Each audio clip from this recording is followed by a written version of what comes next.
এই যাবৎ আমি তোমার কইছি এসে এটা আমি বুঝতে পারছি থাকা, কিন্তু তারিখ হলো আমি দাদা ধরে তারিখ দিছি কালকে, গতকাল হলো আমার এনজিওতে টাকা উঠে টাকা দেবে।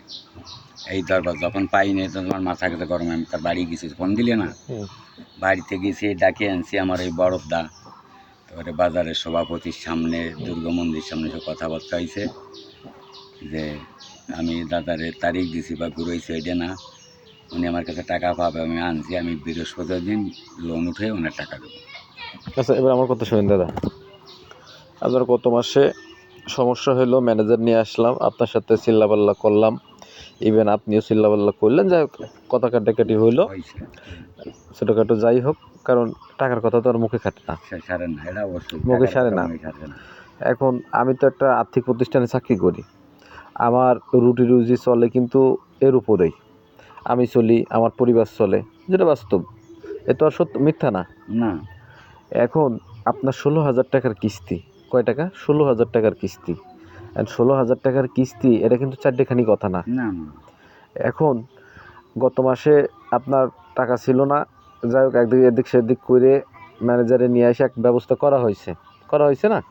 আপনি তারপরে বললেন যে ভাই আমি বৃহস্পতিবারের দিন প্রথম সপ্তাহে টাকা দিয়ে দেবো। আমি বলি তারপরে ঘুরতে আজকে মাসের 24 তারিখ, কালকের দিনটা আছে হাতে আমার, কারণ 28 মাস, ফেব্রুয়ারি মাস কিন্তু 28 যায়।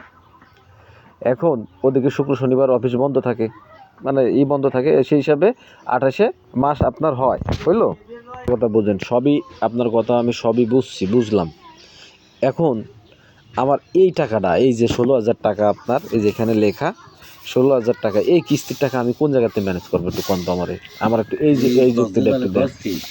একটু বৃহস্পতি কালকের দিনের মধ্যে তো এর আগেও তো আপনি 2-3 বার, এর আগেও তো নর্মালি 3 বার আপনি, না দাদা, এর আগেও তো আপনি 3 বার আমার ওয়াদা দিলেন যে বৃহস্পতিবার আয় তো টাকা আমি দিয়ে দিবানে, বললেন না? কালকে আপনি ফোন দিয়ে আমার করলেন 4,000 টাকা, তা 4,000 টাকা নিয়ে আমি কি করবো আমার বলেন আপনি? না আপনার ওই 4,000 টাকা নিয়ে আমি কি রেখে আসবো? ঠিক নেই আমার, হ্যাঁ 4,000 টাকা নিয়ে আমি কি করবো বলেন আপনি? না এটা ঠিক আছে, আপনার জন্য তো আমার ভাই চাকরি বাকরি ছাড়ি চলে যাওয়া লাগবে, কারণ 16,000 টাকার কিস্তি আমি ব্যাকআপ দেবো কোনতে? আমার বাপের জমি বেশি এনে ব্যাকআপ দেওয়া লাগবে। কষ্ট দিলে দাদা আমি শোনেন, আপনার সাথে এটা প্রথম থেকেই একটা দাদা ভাই এটা সম্পর্ক, সেই প্রথম থেকে আসি, এটা চা খাই, একটা জায়গায় বসি, এই চাকরির বাইরেও আপনার সাথে একটা রিলেশন আছে অবশ্যই। কিন্তু এই যে পরিবেশটা করতেছেন, আমি এই যে রোজা থেকে আপনার সাথে এখন যে চিল্লাপাল্লা করি, বিষয়টাও সৌন্দর্য দেখায় না দাদা, পড়িয়ে গেছি আমি, বুঝছেন? দুর্বল হতে যত কথাই বলি না কেন, আমি যদি একটু ঘুরতে পারতাম আমার এই টাকা ম্যানেজ হয়ে